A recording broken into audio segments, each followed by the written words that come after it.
और जगह जगह उनकी तहसील थी। तो राजकुमार बैठा था, बैल एक पता था बहुत बढ़िया, शौक से राजा ने उसको करवा लिया था वहाँ। तो एक बहुत बढ़िया बैल पता था। तो राजकुमार ने मंत्री से पूछा, एक कौन सा जानवर है? तो कहा हुजूर ये बैल है। कि कितना दूध देता है? तो कहा हुजूर ये दूध नहीं देता। ये मैंने बचपन में सुना था, उस समय राज था, अंग्रेज थे। तो हुजूर ये दूध नहीं देता, गाय दूध देती है। तो कितने रजवाड़े हैं वो सब क्या जाने। तो कहें कि चना कौन सी चीज़ है? कि हुजूर एक अन्न है, कहलाओ। तो लिया, खाने लगा। अरे यार बहुत मीठा है, तुमने कभी नहीं बताया। तो कहा हुजूर भूख लगी है इसलिए मीठा है, भूख न लगी होती तो आप मुझे गाली देते कि क्या मैं घोड़ा हूँ चना खाऊं। अमृत भोजन सब खा सकते हैं, भूख कड़ी हो बस अमृत भोजन है। तो कड़ी भूख हो और सूखा रूखा खाई के ठंडा पानी पियो, देख पराई चौपड़ी मत ललचावे जीव। ये काम शरीर का हो गया। और तन ढकने कुछ कपड़े वो तो मिल जाता है। और सोने की जगह, पृथ्वी माता बड़ी लंबी चौड़ी है, सोने की जगह तो मिल जाएगी। और अपने मन को हल्का रखो, कुछ मेरा नहीं है, कोई मेरा नहीं है, संजोग है, भीड़ है, सबसे प्रेम का बर्ताव करना है, हिलमिल के रहना है। और ममता नहीं बांधना है, बैर नहीं करना है, समता से रहना है। इस प्रकार समझ करके अपने मन को हल्का रखो, बोझिल न होने दो। ऊंच नीच हो जाता है, साथी बराती जितने हैं उनसे हो जाता है, हमसे हो जाता है, सबसे भूल चूक होती है। उसको चित्त से उतारते रहो। देवरान जेठान में, सास बहू में, ननद भावज में, पिता पुत्र में, गुरु शिष्य में, गुरु भाई में, पति पत्नी में, कहीं भी हो, हर इंसान से व्यवहार में, बोलने में, बरतने में त्रुटि हो जाती है। तो हमसे त्रुटि हो जाती है तो हम यही चाहते हैं कि लोग इस पर ध्यान न दें। दूसरे से त्रुटि हो, हमें भी चाहिए कि हम उस पर ध्यान न दें, साले। हाँ, किसी से बराबर त्रुटि होती है तो उसको समझा दें कि देखो ये बात गलत है। प्रेम से समझाओ, संभाल के समझाओ, जिससे वो समझ जाए। सम्मान रख करके आप किसी को समझा सकते हैं। लड़का है, अगर उसका सम्मान न करके खाली डांट करके समझाना चाहो तो नहीं चलेगा। प्यार अगर 50 बार आप देते हैं तो एक बार फटकार दे तो कोई बुरा नहीं, लेकिन फटकारे फटकार है। एक गाय आपके हो जो सींग से मारे, पूंछ से मारे, पैर से मारे और दूध न दे, कब तक आप रखोगे? चाहे पिता हो, चाहे गुरु हो, चाहे बूढ़ा हो, चाहे बुजुर्ग हो। जो केवल फटकारना जानता है, वो कटु कहना जानता है, वो प्रिय नहीं होता है। मीठे वचन बोलने में कोई अपना खर्चा नहीं लगता है। जो मीठा वचन भी नहीं बोल सकता उसके समान दरिद्र कौन होगा? और मीठा वचन एक ऐसा है औषध, क्या पूछना। इसी का प्रयोग जीवन में हो जाए, सुख ही सुख है। घर घर में कलह क्यों होता है? मीठी वचन नहीं है, एक दूसरे से कट बोलते हैं। घरों में प्राय तो ये होता है कि बोलते ही नहीं है। इतना अहंकार, इतनी ईर्ष्या, इतना तामस कि बोलते ही नहीं। और बोले तो जहर उगलने लगे, कहाँ सुख होगा। मीठ बोलो, सरल लो। अब अहंकार अंदर में है, वही गड़बड़ है। अहंकार और कामना ये महारोग हैं और महाभ्रम हैं। कामना की क्या आवश्यकता है? बिना कामना किए सब काम हो रहा है।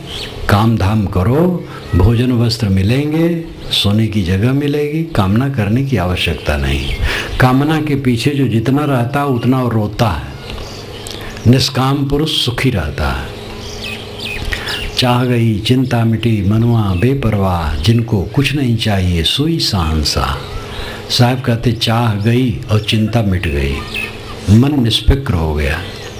जिसको कुछ नहीं चाहिए वो बादशाह है। तो आप कहेंगे ये बात तो संत के लिए हुई, संत कुछ न चाहें। हम गृहस्थ लोग, गृहस्थी चलाना है, कैसे कुछ न चाहें। साहब यहाँ संत और गृहस्थ का भेद करके नहीं कहते हैं। वे कहते अगर सच्चा सुख आप चाहते हैं तो चाहना को मारो।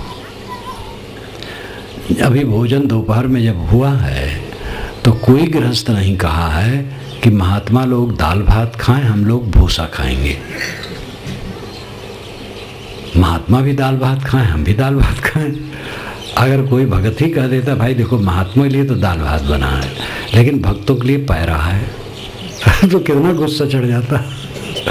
तो दाल भात महात्मा को भी खाना है और भक्तों को भी खाना है, गृहस्थों को भी।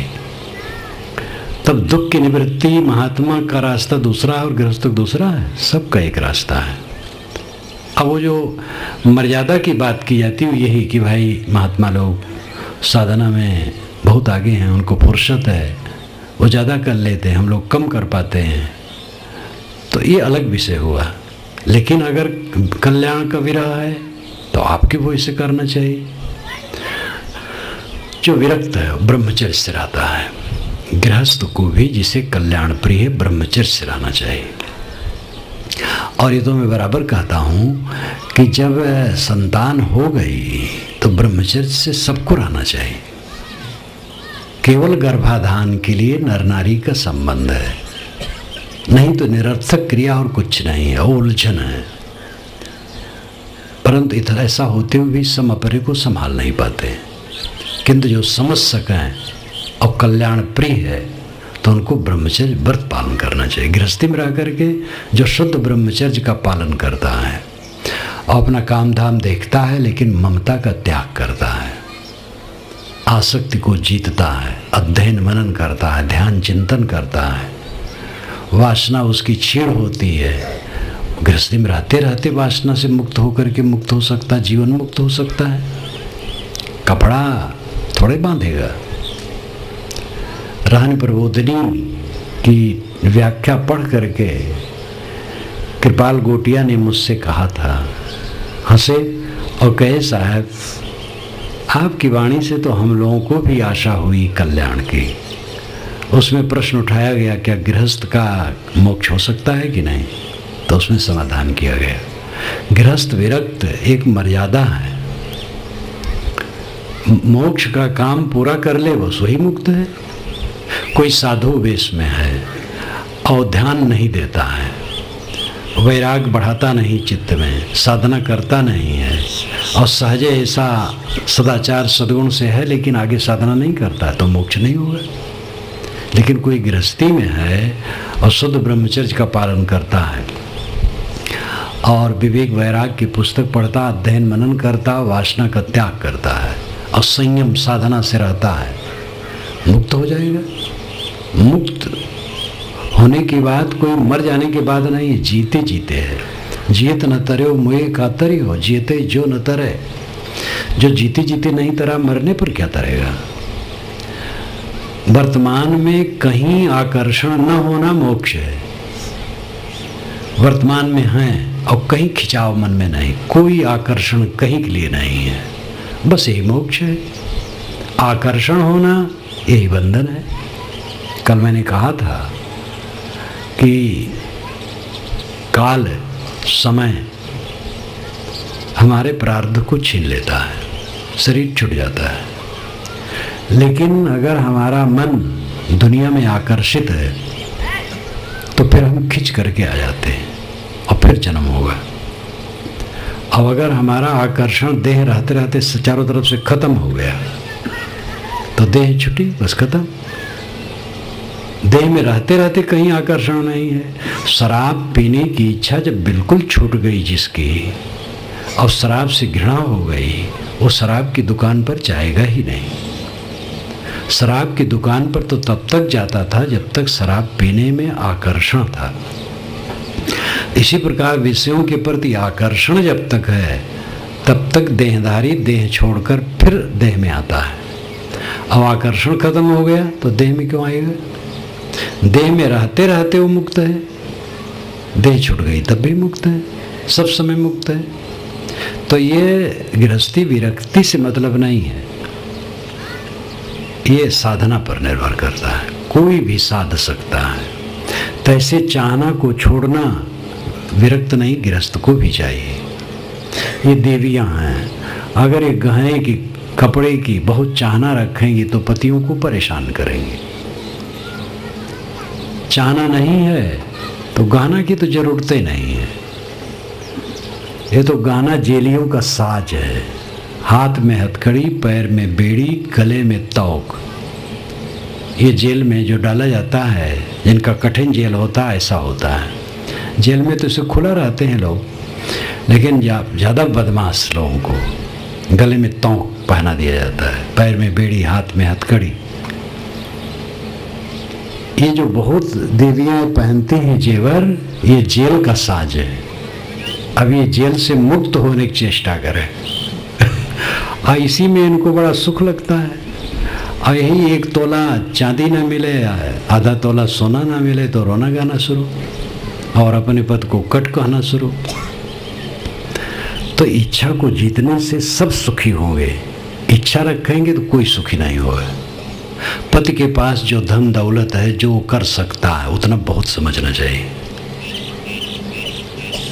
ख्वाहिश रखना तो इसका ख्वाहिश किसकी होती है? दुनिया की चीज की। तो पति का मूल्य खत्म है। पति पत्नी में पति के लिए धन पत्नी है, पत्नी के लिए धन पति है। और बीच में अगर रुपया पैसा गहना कपड़ा धन हुआ तो पति पत्नी दोनों फेल हो गए। गुरु शिष्य के बीच में ज्ञान मूल्यवान है। ज्ञान लें और दें। अब अगर मान बढ़ाई अहंकार उसमें आ गया तो गुरु शिष्य का संबंध बेकार हो गया। कहीं भी कामना होगी जलाएगी। नियम सब तरफ लागू है, नियम से कोई बच नहीं सकता है।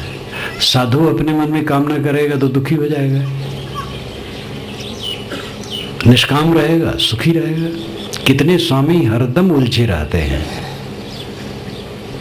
वो समझते भक्त लोगों को अकल नहीं है, ऐसे मर्यादा चाहिए, मेरे लिए गद्दी ऐसे लगानी चाहिए। ओह, ऐसे ऐसे गुरु होते हैं कि कार में बैठे बैठे देखेंगे मंच और वहीं से ड्राइवर को कहेंगे चलो, मंच पर नहीं जाएंगे। लगेगा कि हमारी इज्जत के अनुसार मंच नहीं बना है। अब क्या करोगे? स्वामी जी हैं और बेचारे जल रहे हैं, ज्ञान देने आए हैं, जल रहे हैं। अरे मंच नहीं, जमीन में बैठ गए। तो निष्काम होना हर जगह जरूरी है। निष्काम आदमी सुखी होता है। सब लोग निष्काम बनो। पति से कोई कामना न रखो कि ऐसा कपड़ा, ऐसा गहना, ऐसी चीज मिले। जो मिले बहुत है। पत्नी से अनावश्यक कामना न रखो, ऐसी सेवा ऐसी सेवा, जो कर सके धन्यवाद दो।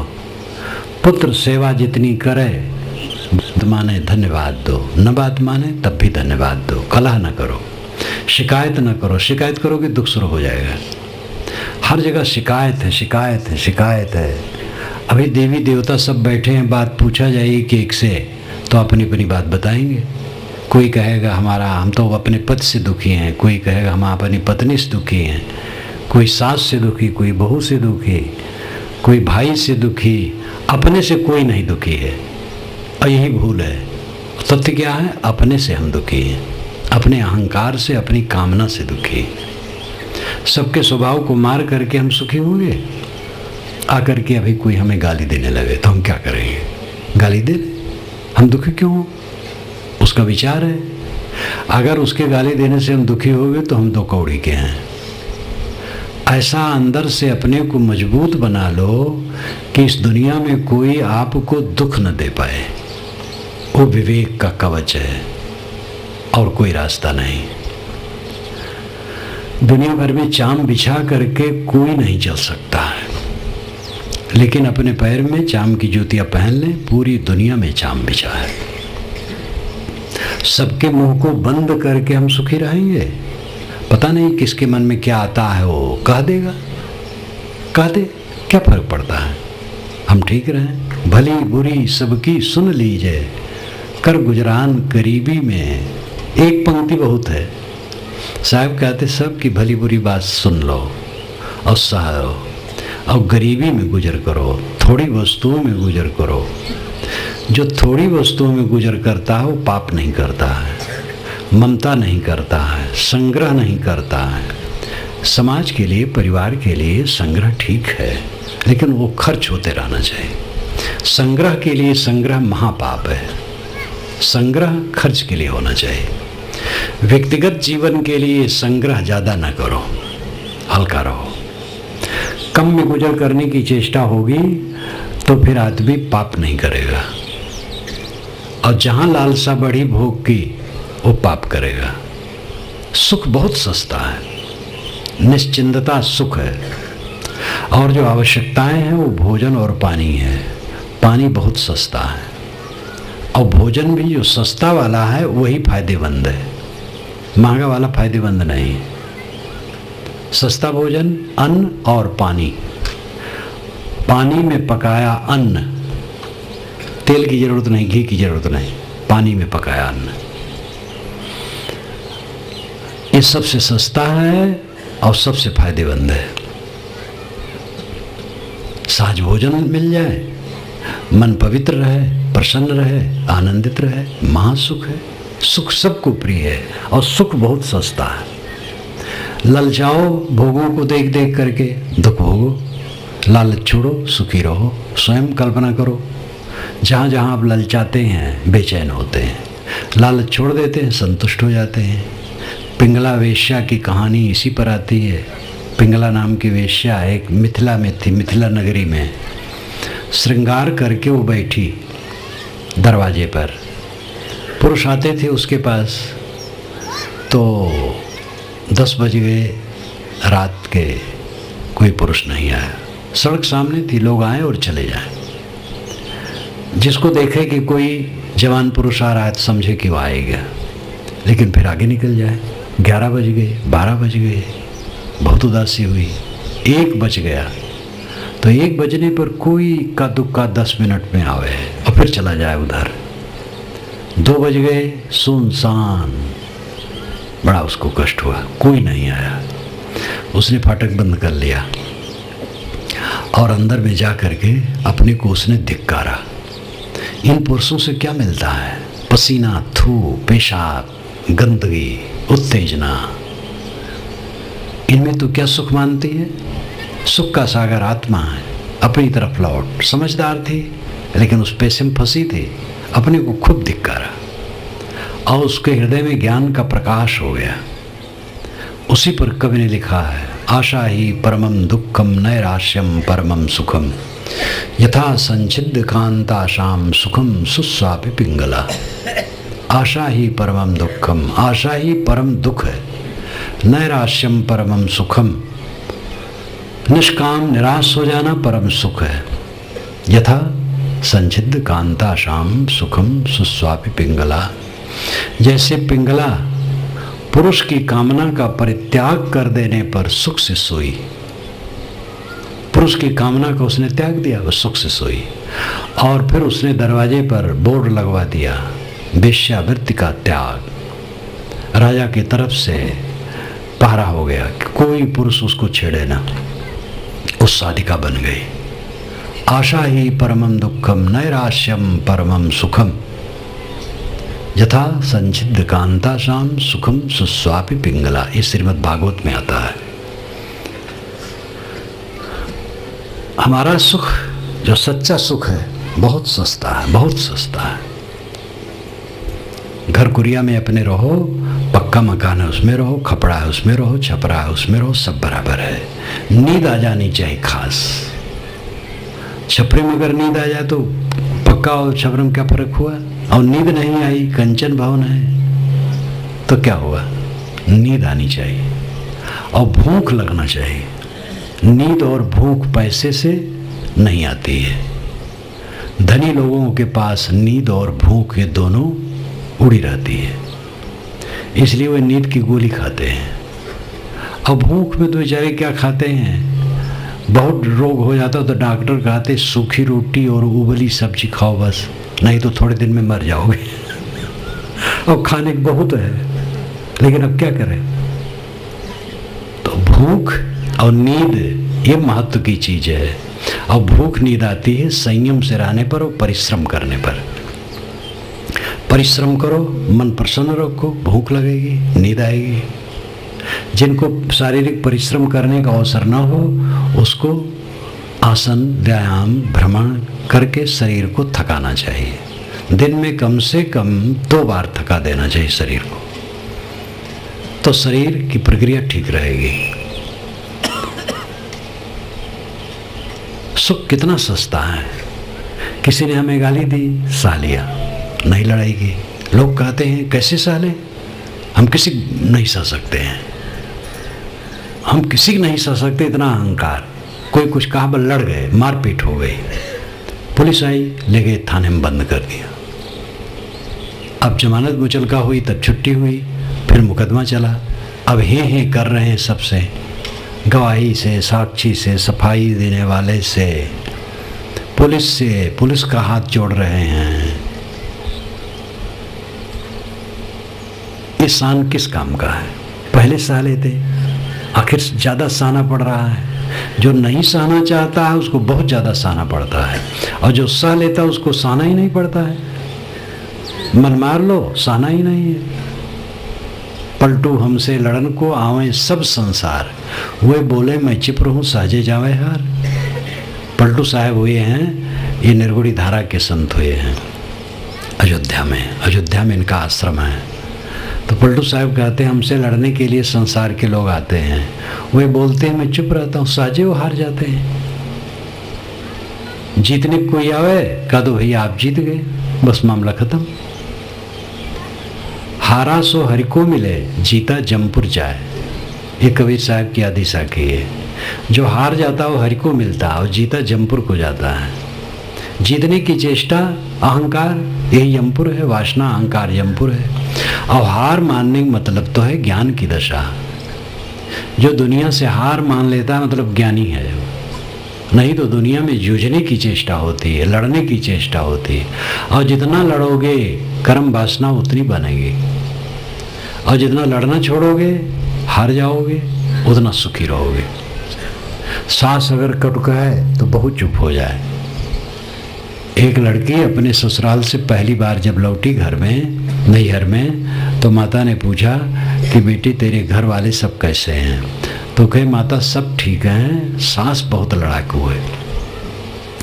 तो कहे कि अच्छा मैं ताबीज बनवा दूंगी, दुआ करवा दूंगी और सास नहीं लड़ेगी। तो उसने एक ताबीज बनवाई।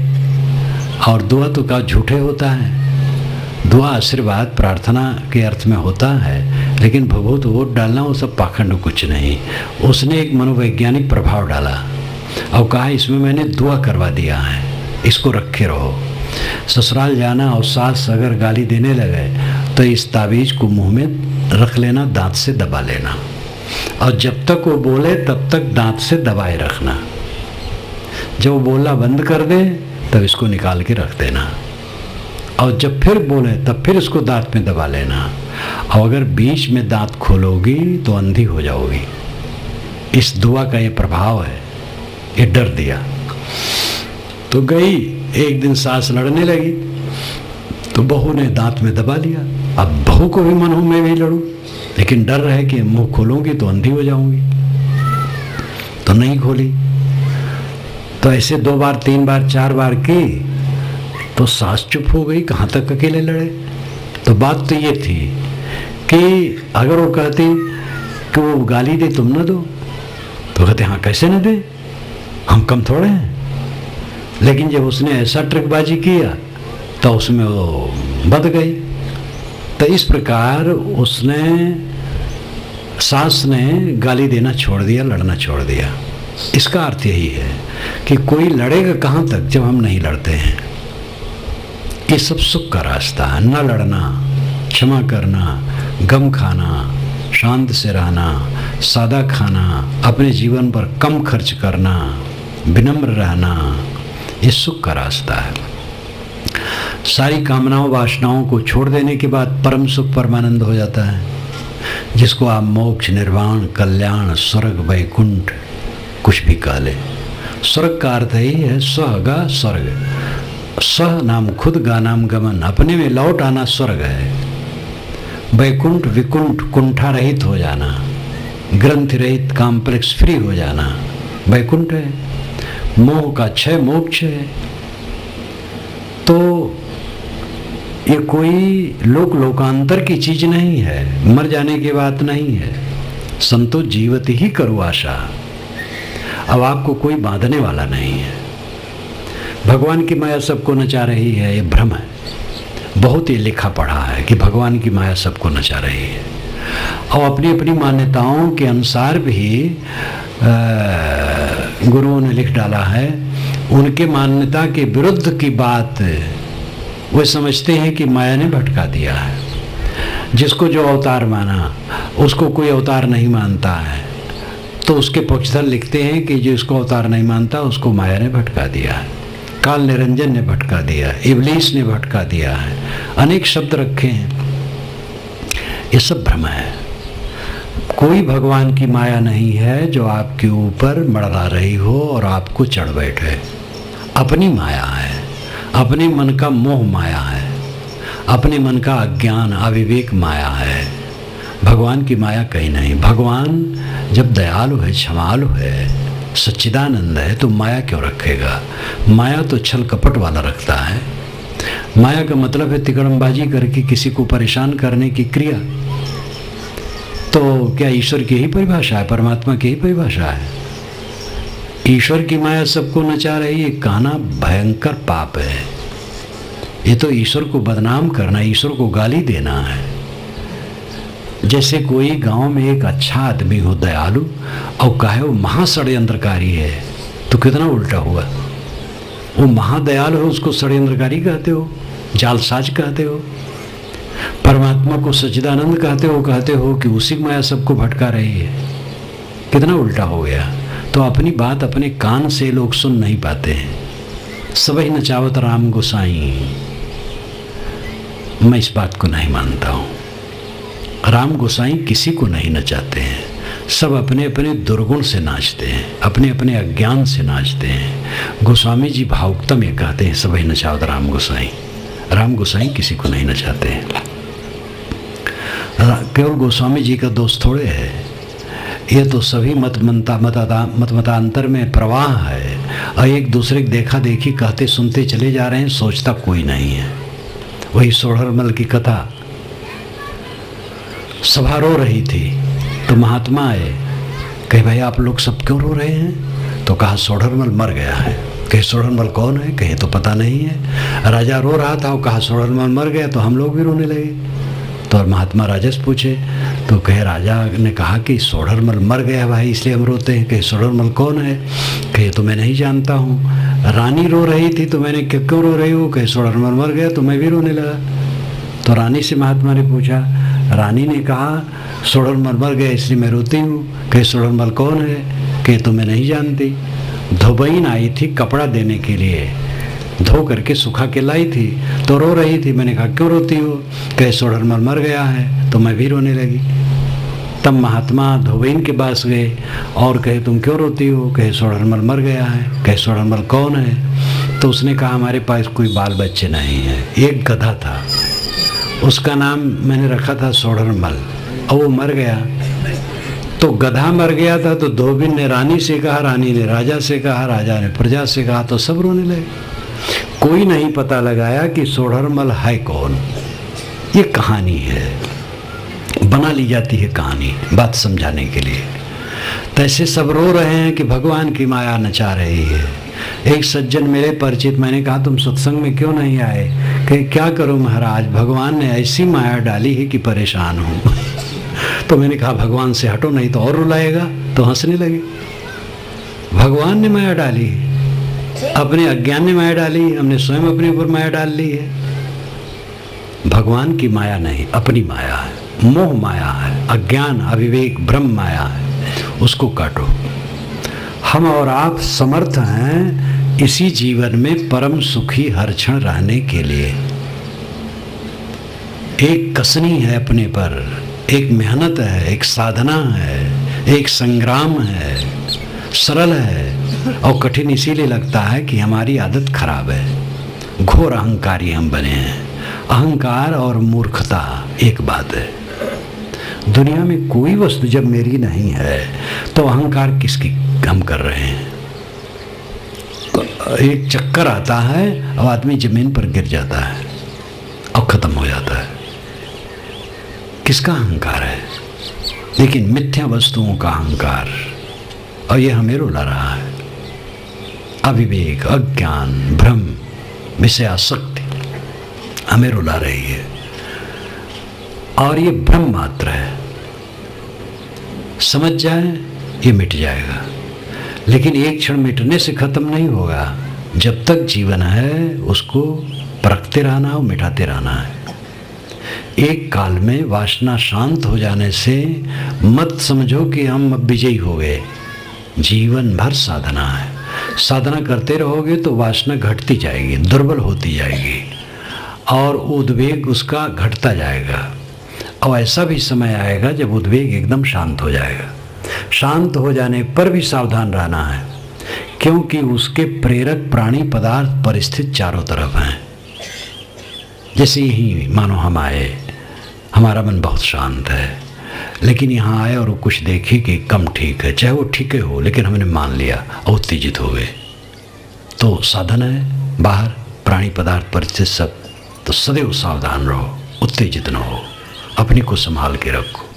सुबह उठे, लड़के को इस समय उठ करके खेत में जाना चाहिए, अभी सो रहा है, तो उद्वेग का एक कारण आ गया। संभालो अपने को। लड़के को कुछ कटु न कहो, धीरे से जगाओ, बेटा आप जाने का टाइम आ गया है, वो खुश हो जाएगा। और लठ मार बाणी बोले, अभी सब लोग खेत में पहुंच गए, तो कैसा बेकार का आदमी है, तो उसकी नींद खुली और आपके प्रति कटु भावना जगी। बोलना ही है तो मीठा बोलो, आखिर यही तो आप चाहते हो, व्यवहार अच्छा रहे। तो व्यवहार कैसे अच्छा रहेगा जब वाणी में मिठास नहीं है, व्यवहार में मिठास नहीं है। झोपड़ी हो, खाने को मिल जाए, भूख लगे तो नमक भात जरूर मिल जाए, और कपड़ा मिल जाए, और सोने की जगह मिल जाए, और मन निर्मल रहे, तो कौन दुख है फिर। निष्काम रहो, जितना मिले उतने में तृप्त रहो, ये सच्चा सुख है।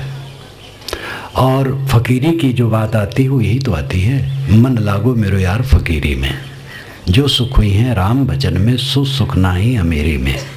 भली बुरी सबकी सुन लीजिए, कर गुजरान गरीबी में, प्रेम नगर में रहनी हमारी, भली बनियाई सबूरी में। प्रेम नगर में हम रहते सबसे प्रेम, और सबूरी में संतोष में बन गया।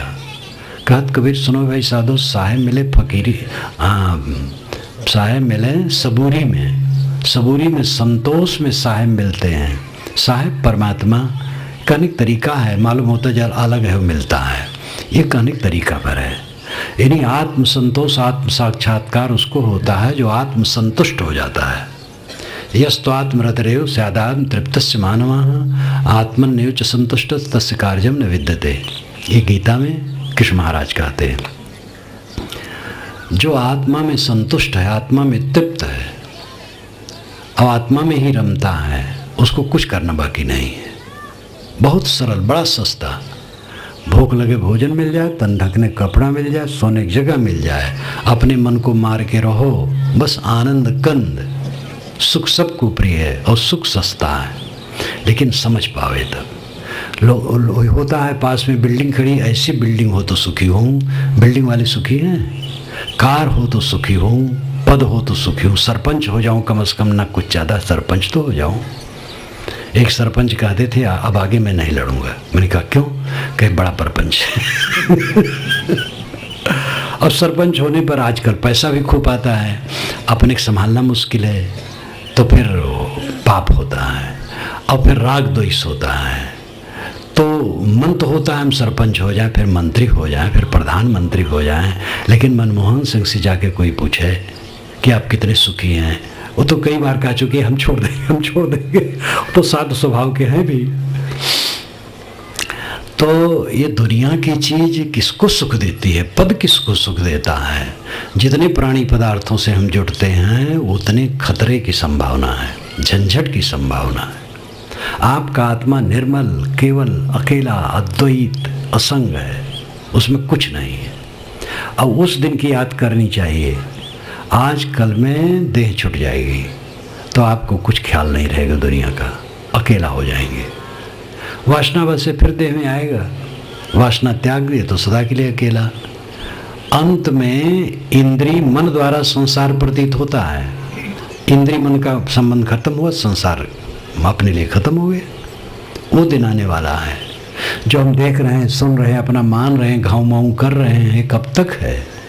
ये सब सपने की तरह है, सब छूट जाएगा, कुछ नहीं रहेगा। उस दिन की याद करें तो क्या अहंकार रहेगा। सत्संग, भक्ति, सेवा, साधना करके इस काम को करना चाहिए। मैंने नारियों को पुरुषों के विषय में ये कहा कि दोनों सावधान रहें। अब की बार मैंने विशेष नियम दिया, ब्रह्मचारियों के आश्रम पर भी जाके दिया कि कोई ब्रह्मचारी आश्रम पर गया लेकिन पैर नहीं धुलवाया, और कहा कि नारी पर पुरुष का स्पर्श न करे। और साधु गुरु भी पर पुरुष ही हैं, साधु गुरु भी पैर पकड़ने की कोई जरूरत नहीं। नारियां दूसरे पुरुष का स्पर्श ही न करें, साधु गुरु का भी स्पर्श न करें, चरण न छुएं, पैर न धोएं। पुरुष धोना हो, धोने का आसन हो, धो लें। और धोने का तो मामला यही है ना, पहले सब चल करके जाते थे तो धूल लगी रहती थी तो धोना पड़ता था। आज तो गाड़ी बैठे और पहुँचे, तो आप तो आजकल औपचारिक है, खाली भाई लाओ धो लें। और धोते तो क्या है, वो छू लिए, वो छू लिए, वो छू लिए, धोते हो तो कोई नहीं है। ठीक से धोना तो अपने हाथ से होता। श्री विशाल साहब के साथ मैं जब वहाँ जाता था, उनके पास रहता था, तो सुबह जब जाते थे तो उनके साथ बाहर जाता था। तो लौटा तो जाए आए खाट पर बैठे तो मैं पानी लेकर के पैर धोने चला, तो कहे कि रहे दियो, दूसरे के हाथ से पैर शुद्ध नहीं होते। अपनी भाषा में बोले रहे दियो, रहने दो, दूसरे के हाथ से धोने से पैर शुद्ध नहीं होता है। तो औपचारिक है, तो धोना ही हो तो पुरुष धो ले। कोई साधिकाएँ हैं, पुरुष का धोना गलत है, पुरुष न धोए, पुरुष छुए भी ना, स्त्रियां धो ले, स्त्रियां छू सकती हैं उनको। वैसे साधक को चाहिए अपने बचा के रखना, पैर वैर छुआना ठीक नहीं है। साधना करें, अध्ययन मनन करें, उससे जो बात कही जाती है उससे कल्याण करें। पैर छूने से कहीं कल्याण होता है, लेकिन इतनी कड़ाई रखें कि नारियां पर पुरुष का स्पर्श कभी न करें, और साधु गुरु का भी स्पर्श न करें, और साधु गुरु किसी भी नारी का स्पर्श न करें, और ब्रह्मचारियां किसी भी पुरुष का स्पर्श न करें। गृहस्थ स्त्री पुरुष पर स्त्री और पर पुरुष का स्पर्श न करें।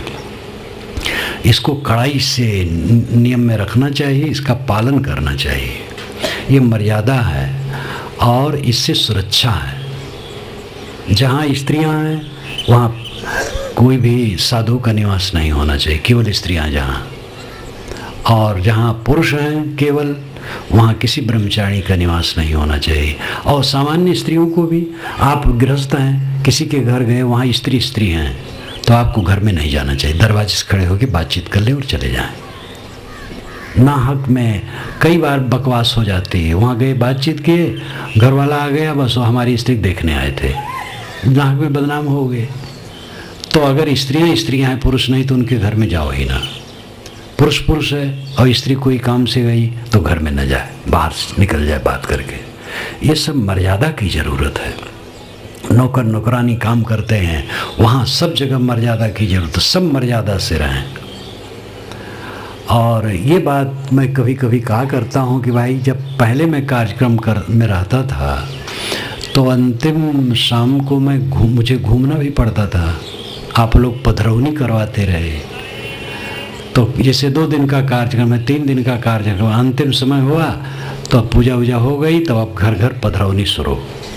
किसी गांव में हमें 3 घंटा घूमना पड़ता था, रात के 8 बज जाए। तो उम्र थी, वो सब हो जाता था। अब ये चीज़ मुझे बहुत संकट लगी, तो मैंने इसको रोका और लोग समझे। पहले तो कठिन लगा उनको, फिर समझे कि ठीक है साहब। तो करीब 8-10 वर्षों से इसको रोक दिया गया है। और मैंने कह दिया कि जहाँ प्रवचन ख़त्म हो वहाँ सब लोग कर करा लो, घर घर घूमना एकदम बंद करो। आप लोगों के बीच में आ जाता हूँ इतना बहुत है। अब शरीर भी बूढ़ा हो गया है, 75 इस समय चल रहा है। ये 8वां दशक, यही 8वां दशक ही जीवन की समाप्ति का दशक माना जाता है। वैसे समाप्त तो कभी हो जाए। तो इस अवस्था में मैं काम करता हूँ और कार्यक्रम चलते ही रहते हैं। कार्तिक से शुरू होता और जेठ तक चलते रहता हूँ। तो इतना कम है, आपके बीच में आ गया, आपके गांव में आ गया, इतराफ में आ गया, मानो आपके घर में आ गया। अब और घर घर ले जाने की चेष्टा बिल्कुल न करो। इतना इससे काम न लो कि झट से पंचर हो जाए।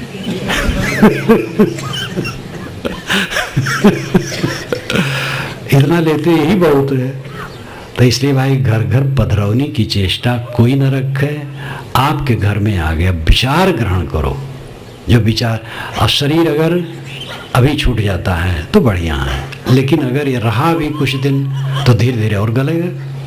तो ऐसा भी समय आ सकता है कि जब कार्यक्रम न दे सकूं, आ न सकूं आपके बीच में।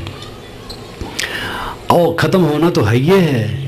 अभी शरीर आ रहा है आपके बीच में, इतना बहुत समझो। अब घर घर पधरौनी नहीं, धूल झाड़ दीजिए, भावुक न बनो। और विचारवान जो भक्त हैं वे अगर इसको न समझेंगे तो सामान्य कैसे समझेंगे। तो ये सब समझ रहे हैं। अभी एक गांव में था तो चलते चलते कहा साहब ये दरवाजे पर यही है। हम कहे यही वही कुछ नहीं है, जहाँ मैं हूँ तहाँ आओ। तो चला गया। तो सब लाए हुए। तो इधर उधर खींचो खाचो मत। और ख़ास बात है विचार ग्रहण करो और विचार के अनुसार अपने जीवन को बनाओ। भावना का महत्व है, लेकिन भावना मर्यादित होनी चाहिए। विवेक का सर्वाधिक महत्व है, विवेक से कल्याण होगा। इसी के साथ मैं अपनी वाणी को विराम देता हूँ।